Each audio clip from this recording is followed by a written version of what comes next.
형사가 더 무서워요.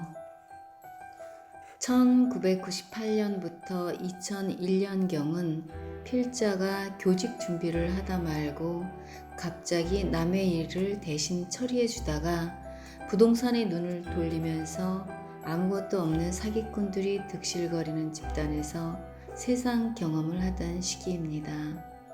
불확실한 자료를 가지고 불확실한 미래를 알면서도 확실한 듯 환상적인 거품으로 포장해서 투자를 유도하는 행태를 옆에서 보면서 내적인 갈등을 키우던 시기라고 기억됩니다. 있었어. 이따가 3시경에 이사모님 오실 거야. 그럼 눈치껏 알아서 다른 전화는 연결하지 말도록. 강 사장님이 오시면 안으로 들이지 말고 저쪽 방으로 안내서 시간을 끌어야 돼. 알았지? 그러면서 박 사장은 왔다 갔다 담배를 입에 물고 초조하게 움직이고 그 옆에 있는 성실하지만 사람을 현혹시킬 만큼의 끼를 가지고 있지 않은 장 사장은 이 나이 어린 박민철 사장의 지시를 받으며 문 앞에서 이문옥 사모님을 기다리고 있습니다. 이문옥 사모님은 아주 우아한 자태를 지닌 사람입니다. 젊은 시절 사업하는 남편을 만나 벌어다주는 돈으로 풍족하게 쓰면서 아이들 키우고 놀다가 보니 50대가 되는 어느 순간 갑자기 남편에게 중풍이 찾아왔고 이젠 할 수 없이 남편이 남긴 재산을 이리저리 어떻게든 굴리며 돈을 만들까 궁리하다가 충주에 있는 남편 땅을 하나씩 팔기로 한 것입니다. 그 땅이 개발이 될 것인지 아닌지에 대해서는 관심이 없습니다. 따라서 저 박민철 사장이 사기꾼의 행태를 취하든 말든 알 바 아닙니다. 어떤 광고를 해서라도 팔아서 10억을 손에 쥐어주면 그만인 것입니다. 예전에 땅을 팔던 중개업자들은 지금처럼 사회적으로 공인된 사람들이 아니었고 한탕의 목돈을 만질 수 있는 땅 거래에 중독된 사람들이었습니다.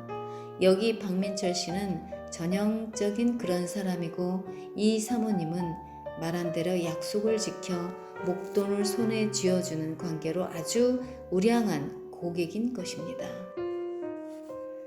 지금도 상위 계층의 수려한 용모를 가진 여인네들 중 남편이 건재할 때엔 편하게 골프 치며 놀다가 남편이 병을 얻어 없어지고 나서야 허겁지겁 세상 공부를 하느라 사람을 원망하며 복잡한 관청의 서류와 절차에 대해서 성토를 하는 경우가 많습니다.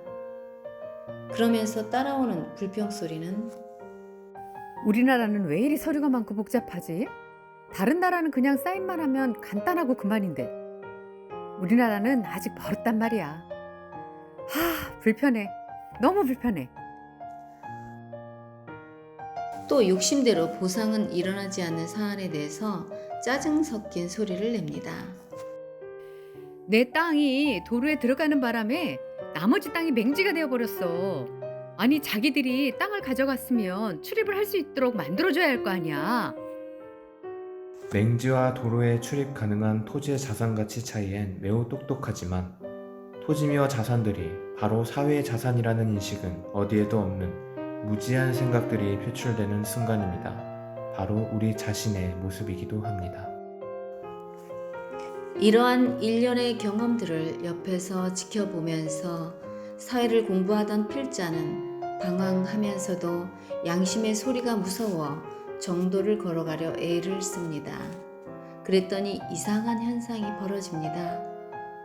당시에 5억이면 상당한 가치를 가진 집을 사고 팔 때에 고객이 격리처럼 일을 하고 있던 필자에게 판단을 요구하는 상황이 벌어집니다.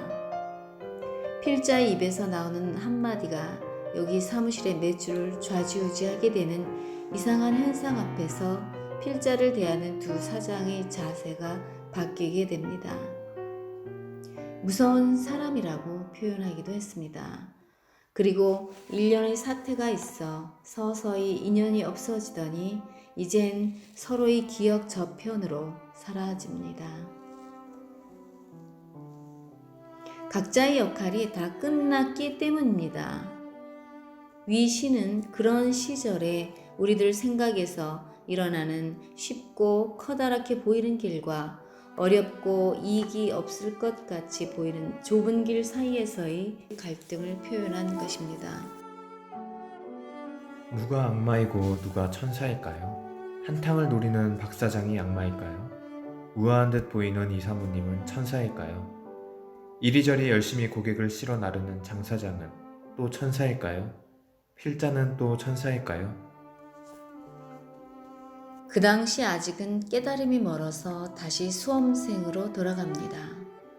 수행자 아닌 수행자가 되어 공인중개사 자격시험을 보려고 노량진에서 값싼 점심 식사로 한 끼를 때우며 새벽에 나가서 책을 보면서 세상을 헤매고 다녔습니다. 돌이켜보면 위 어느 누구도 필자를 위해서 존재하지 않았던 사람이 없었습니다. 사람을 알게 하고 사회를 공부시켜주기 위해서 여러 사람이 힘을 합쳐 사기꾼의 행태를 보여주고 있었던 것입니다. 악마를 끌어들이는 것은 우리 자신입니다. 우리의 탁한 욕심들은 집착 때문에 마의 기운을 불러옵니다. 그래서 같이 놀다 보니 같이 늪으로 빠져들게 됩니다. 그러면서 상대를 원망하고 남을 탓하는 것이 현실입니다. 칸트가 말한 대로 우리는 일그러진 이성을 가졌습니다. 진실로 말하면 이 세상에 악마는 없습니다. 지금 이 순간 존재하는 모든 사람들은 모두 우리를 위해 존재하는 사람들입니다. 천사도 악마도 우리 자신의 모습이기 때문입니다. 상식에 갇힌 우리가 그들이 왜 우리에게 다가오는지를 알지 못할 뿐입니다. 2019년 7월 13일